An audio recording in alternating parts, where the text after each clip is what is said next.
What up? What up? Welcome in everybody to another episode of Profit Picks. If you are new, we always start the show by being transparent. And yesterday was not a good day. Wings first half plus 7.5 was the play, and it ended up being a loser.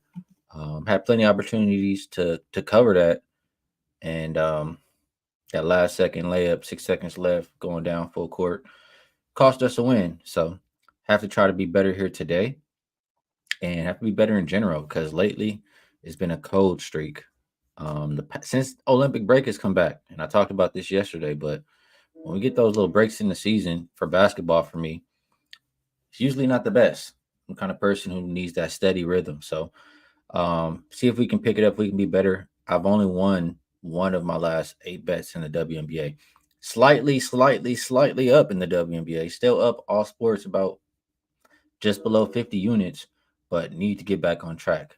So we'll try to do it with the 2 games we have here today. And I got to be honest, it might be a short show because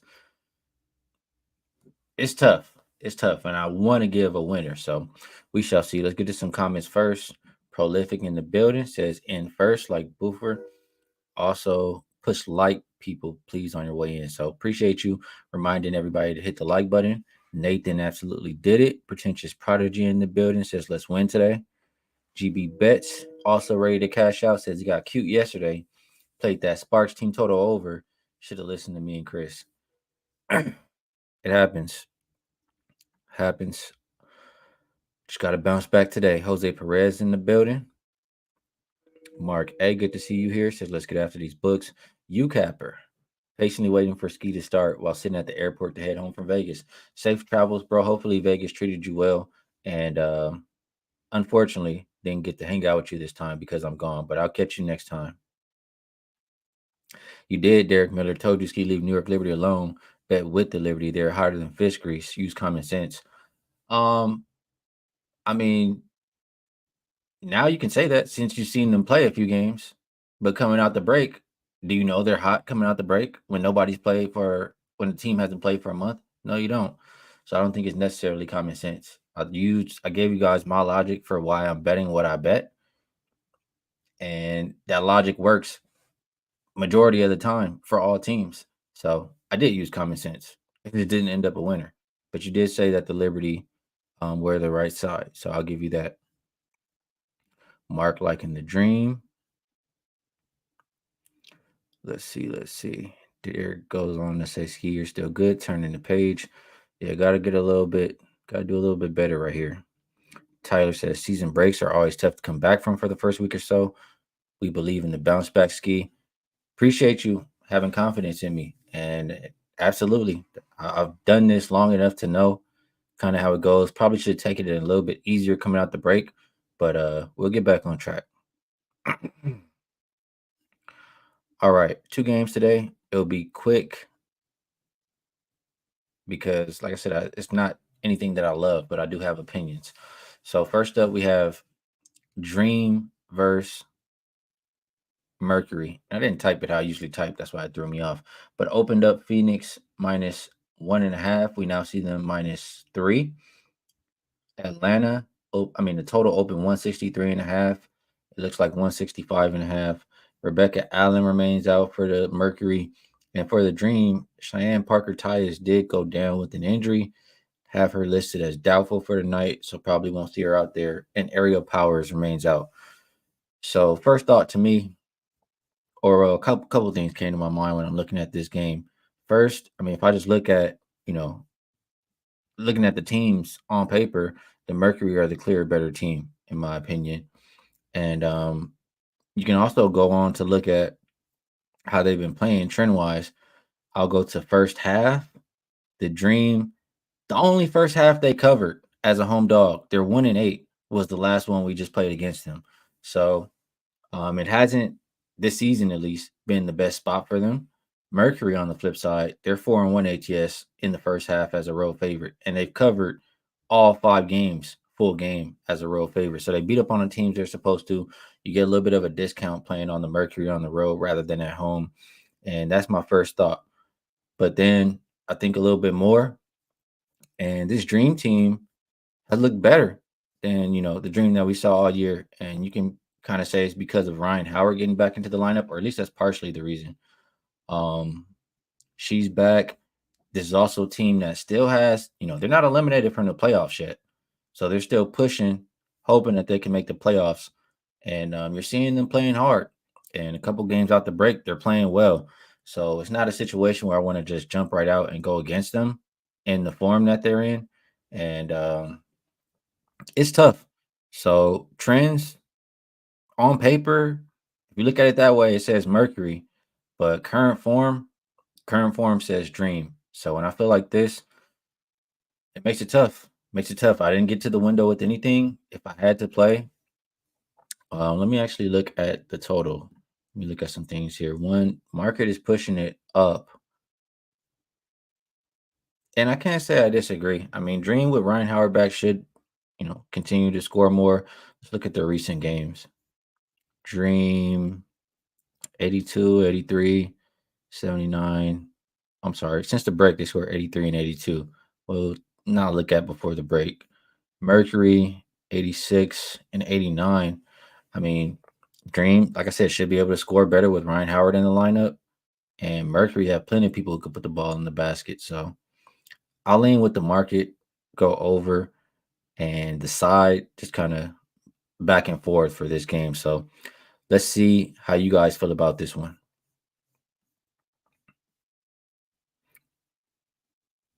Dutch in the building says, I don't know how you do it with these fickle females, bro. Salute. My guy Dutch. Hey, I'm looking forward to capping that NBA. I'll tell you that. Um, NBA treated me a lot nicer than WNBA this season. So shout out to my boy Dutch. Make sure y'all check him out on Twitter. You'll find all the shows that he does at Dutch Boy Fresh. Prolific likes to dream on the spread. Pretentious Prodigy is on the other side. He looks towards the Mercury. Let's see. I'm going to the next page, RT says next page, but that was a bad pick. I mean, it lost by a bucket in the last 6 seconds. How bad of a pick was it? It's a loser, but God. UCapper says dream team total under. I mean, if you look at numbers wise, it makes sense why you come to this conclusion because Dream for majority of the season have not have had trouble scoring.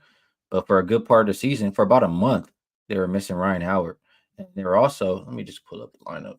They were missing somebody else too. Um, they're missing Jordan Canada, and we know the difference those two players make.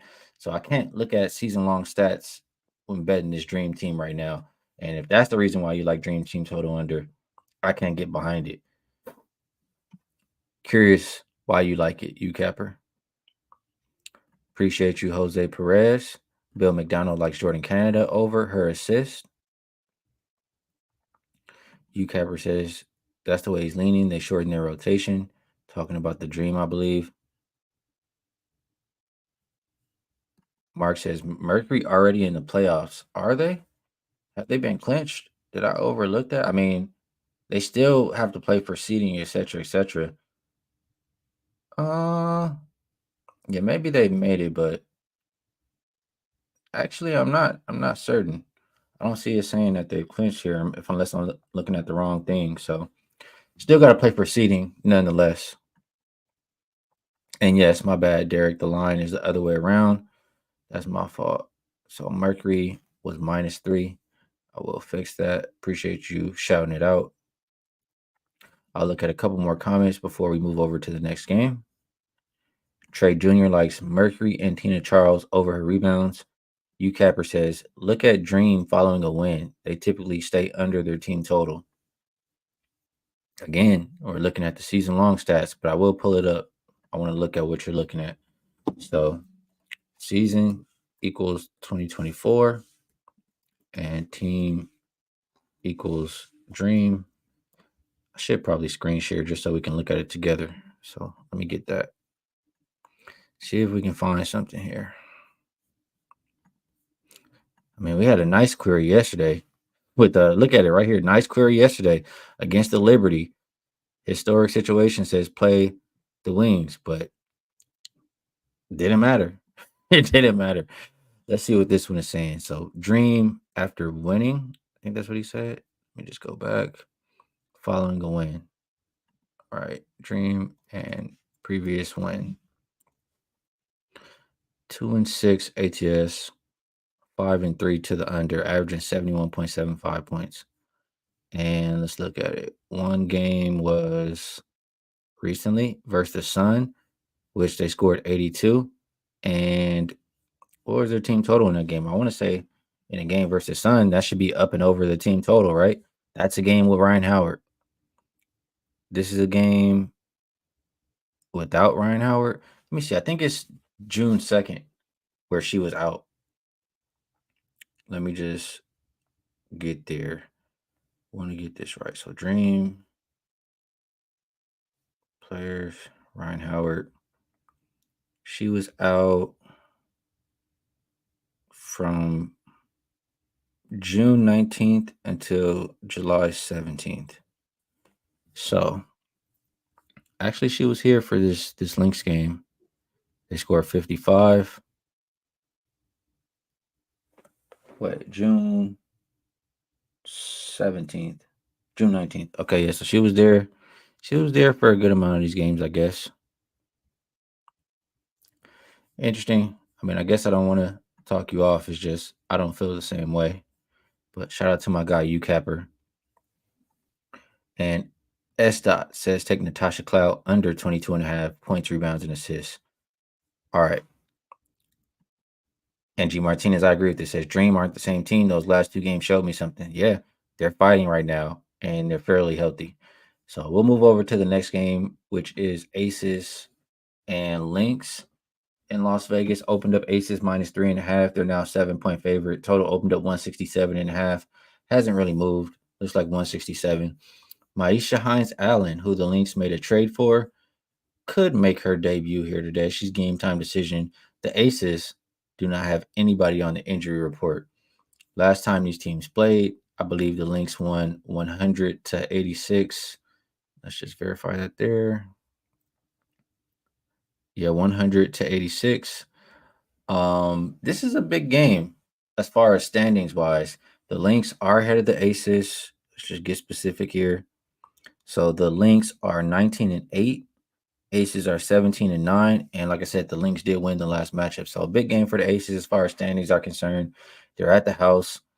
Coming off a win after losing to that Liberty in that game. I think we get another good effort from this Aces team. I think that they want to show that they can beat this Lynx team who look really good for majority of the year. They were a top team, early in the year. I think they try to send a message here today. And the line is saying the same thing, moving from 3.5 up to 7. What I don't like is taking the ascend of the number. So that is what's kind of holding me off a little bit. Some numbers that stood out to me here. Look at the Aces. I mean, I don't have the numbers for last season, but I know from betting them. Last season, first half overs were treating me pretty nice. And I want to say it was when the Aces were at home. But Aces first half over is what I'm talking about. Aces first half this season, 19-7 to the under. And when they're a home favorite, 12 out of 15 games have stayed under in that first half. When they're at a rest disadvantage, they're 6-1 to the under in the first half. So that makes me, that's something that stands out to me. You get these high numbers for this team. I like to think when you get, two really good teams, above 60% win percentage. Like I think about this in NBA and WNBA. Teams are going to bring their best defensive effort. And first half, we're looking at a total of open 84.5. You have an 86 out there. Between 85 and 86, make sure you line shop. I couldn't argue with an under. Looking at some other things here, ATS wise, Aces first half has not been a moneymaker like it was. 4-11 ATS, 1-6 when at a rest disadvantage. It's hard for me to bet anything in this game. Like I said, with the ass into the line at 7 for the Aces full game, and first half just hasn't been really good for them. Lynx, meanwhile, as a road dog in the first half, have covered 6 out of 7 games. As a road dog in general, have covered 5 out of 7. It makes me think back to the beginning of the season when they were undervalued, but it's hard at the current number. So if I have to play anything in this game, I think that the thought process I had as far as two really good teams trying to, playing down the stretch, trying to send a message, play really good defense. And I think we see a lot of it in the first half. So my recommendation would be first half under 86 if I'm playing right now. Let's see if the chat agrees with me. And if I had to play the side, I would agree with you, Capper. It has to be the aces. But and yeah, I did have the line the other way around again. That's my bad. Brain is not working right with the banners. Aces -7, says you, Capper. What is Munaf crying about in here? Prolific says lean Lynx in the under, so he's standing on an angle. It did move a lot. The line definitely moved a lot. Bill McDonald says McBride has not been at her best lately. She was at the 50% mark for 3-pointers early in the season. I know it's gone down quite a bit since then. I agree. She's not playing her best basketball. B Daddy likes under 167.5, but he does say Kelsey Plum will hit a few 3-pointers, get up and over her prop. Oh, UCapper didn't say aces -7. He was saying that the line is the other way around from where I had it. Gotcha. And he says, I don't know where to go from the side with this game, but definitely lean under. I mean, it should start out the gate with the defense, right? That's how I'm viewing it. UCapper, is there any reason you would prefer to take the full game over instead of the first half? That's what I would like to know. Ray D'Amico says aces -7, a small play for him. Derek Miller is in agreement. He likes the aces. Mark says he's a little bit conflicted. Might have to get in with the live bets. Munaf, Kelsey Plum, say no more. I love Kelsey Plum. She's a little bit weird, but she has a good personality and she's a baller. So I'm all for Kelsey Plum. S. Dot also in agreement for over her 2.5 3-pointers. So a lot of love for Kelsey in this one. Tiffany, very good to see you. Hope all has been well with you. I've been doing well myself, enjoying a little bit of the summer since I had a little bit of downtime and a break from WNBA. Hey, nothing wrong with being weird, G Martinez. Just means you're not like everybody else, and I'll take being unique. All right. Today's show, it's about time for it to come to an end. Best bet segment. Or my bad. Before we get to best bets, remind everybody, a lot of the great information you're looking for, so whether stats, trends, offensive, defensive rating, pace, whatever you're looking for, first half numbers, full game numbers, team total numbers, all of that stuff is up at themoneyballer.com. Shout out to my guy RC for creating that website and having it available for us. If you would like to join, and there goes that's what the logo, the Money Baller. If you would like to join, there's a link in the description to the video, and it will give you 10% off your first month if you use coupon code SKEE, SKEE. So shout out to themoneyballer.com. And I got to be honest with you guys. I cannot give a best bet today because I haven't bet anything. I don't like to give you guys anything I haven't played myself. What I will say is if I'm making one bet right now, it's the first half under 86 for Aces and Minnesota. And for my people who are members, if I do get to the window, I will send it out on the just go ahead and look at YouTube. You'll get an email. I will send it out to you guys and you'll know as soon as I place that bet. So members, be on the lookout. I'll let you know what I'm looking at. And UCapper, giving a shout out to my guy RC as well, says the money baller is it. So I'm in agreement. Best of luck, everybody, on all your action. Can't say good luck if you tell because I haven't gave a bet, but I'll catch you guys again tomorrow. Peace.